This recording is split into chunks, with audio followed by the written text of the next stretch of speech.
पोता अपने दादाजी के पास गया और कहा, दादाजी, मैं आपकी तरह रोज मेज पर बैठकर भागवत गीता पढ़ता हूँ, लेकिन मैं इसे ज़्यादातर समझ नहीं पाता हूँ, और जो कुछ भी समझ पाता हूँ किताबें बंद करने के साथ साथ मैं उसे भूल जाता हूँ। अगर मैं जो पढ़ता हूँ उसे भूल जाता हूँ तो भागवत गीता पढ़ने से मुझे क्या लाभ होता है।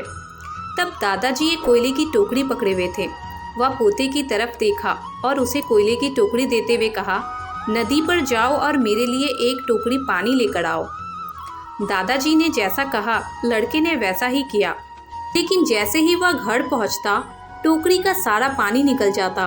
दादाजी ने मुस्कुराते हुए कहा, वापस पानी लेने के लिए नदी में जाओ और फिर से कोशिश करो, लेकिन इस बार थोड़ा तेज चलने की कोशिश करना।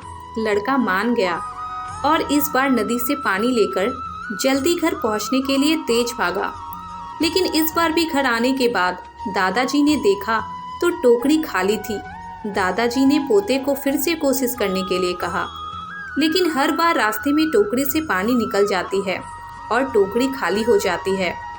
लड़का थक गया और अपने दादाजी को कहा, दूर नदी से टोकरी में पानी लाना असंभव है, मैं आपके लिए पानी से भरी बाल्टी ले सकता हूँ। दादाजी ने उत्तर दिया, मुझे पानी की बाल्टी नहीं चाहिए, मैं चाहता हूँ कि तुम उस कोयले की टोकरी में ही हमारे लिए नदी से पानी लेकर आओ और कोशिश करो। लड़का जानता था कि यह असंभव है, लेकिन उसने अपने दादाजी की बात मानी और फिर से कोशिश की। इस बार लड़का जितनी जल्दी हो सके दौड़ा, लेकिन फिर से टोकरी खाली थी।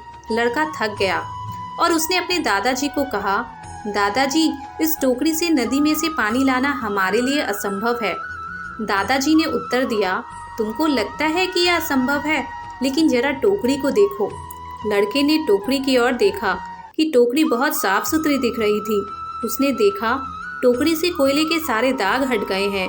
अब कोयले की टोकरी अंदर और बाहर से साफ हो गई थी।